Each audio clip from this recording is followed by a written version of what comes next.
My grandmother used to say that some things in this world are too terrible to see. That's why the Tokoloshe drinks water before it hunts, to become invisible. This is the story of why, in my village, we sleep with our beds raised on bricks, and why you should never, ever sleep on the floor.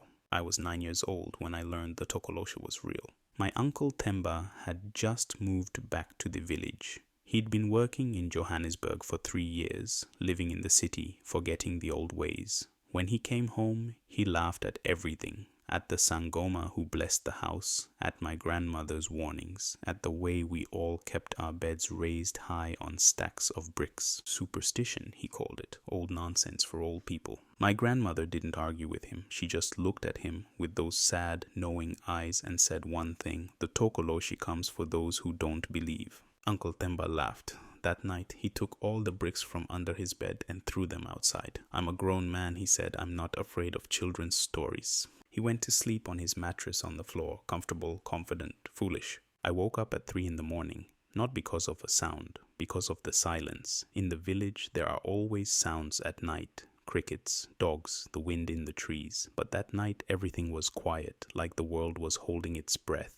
Then I heard it, scratching, coming from Uncle Themba's room, slow, deliberate scratching, like nails on wood or claws. I should have stayed in bed. I should have pulled the blanket over my head and pretended I heard nothing. But I was 9, and curious, and stupid. I got up. My bed was raised on bricks, so I had to climb down.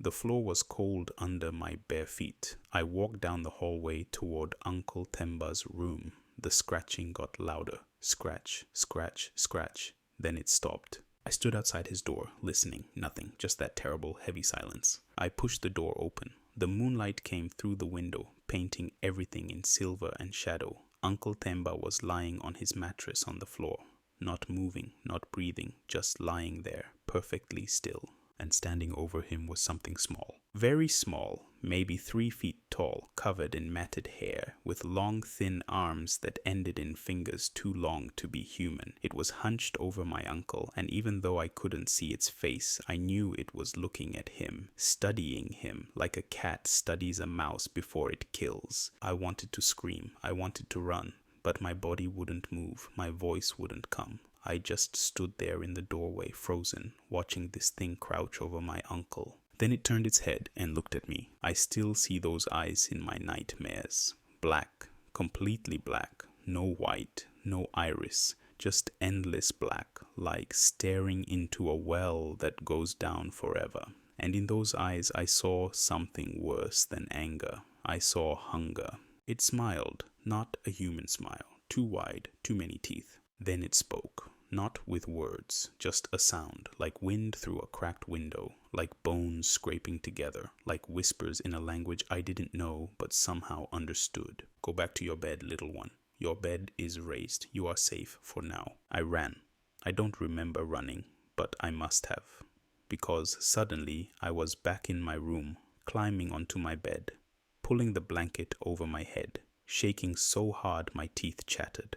I didn't sleep, I just lay there, listening, waiting, praying. When morning came, my grandmother found Uncle Themba. He was still lying on his mattress, still breathing, still alive, but wrong. His eyes were open, but he wasn't seeing anything. His mouth was open, but no words came out. Just this wet, rasping sound, like he was trying to breathe but couldn't remember how. There were scratches on his body, long, thin scratches, down his arms, across his chest, on his face, like something with very long fingers had touched him, everywhere.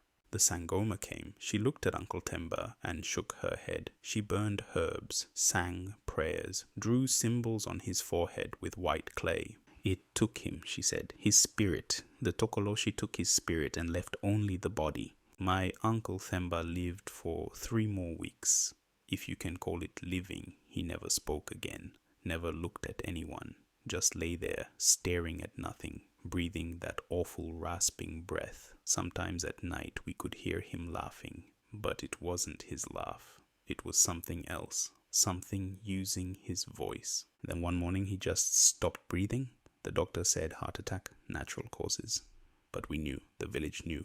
The Tokoloshe had finished feeding. At the funeral, my grandmother told me the truth. The whole truth. The Tokoloshe is summoned, she said. Someone called it. Someone who hated your uncle. Someone who wanted revenge. The Tokoloshe doesn't come on its own. It's sent by witches, by people with grudges, by those who know the old ways and use them for darkness. Once it's called, it doesn't stop. It finds you. It waits until you're vulnerable, until you're sleeping, until you're alone, and then it climbs onto your chest and steals your breath slowly, night after night, until there's nothing left. Raising your bed keeps you safe. The Tokoloshe is small. It can't climb that high. Or maybe it won't. Maybe there are rules even evil things must follow. But my grandmother said something else. Something that terrified me more than anything. The Tokoloshe can drink water and become invisible. So even if your bed is raised, even if you think you're safe, you might not be. Because it could be in your room right now, watching, waiting, and you'd never know. Not until you felt the weight on your chest. Not until you felt those long fingers around your throat. Not until you tried to scream and found you couldn't.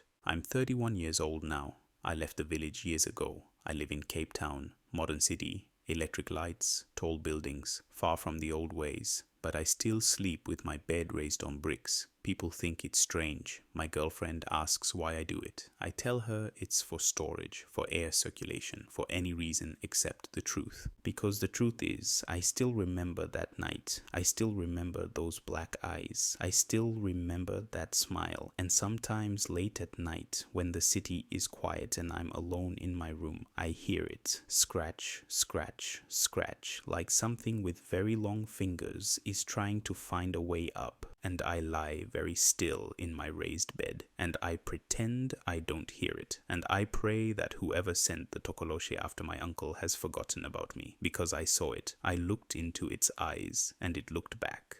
The Tokoloshe doesn't forget. So, if you're ever in South Africa and someone tells you to raise your bed on bricks, don't laugh. Don't call it superstition. Don't think you know better. Just do it. Because some old warnings aren't meant to control you. They're meant to keep you alive.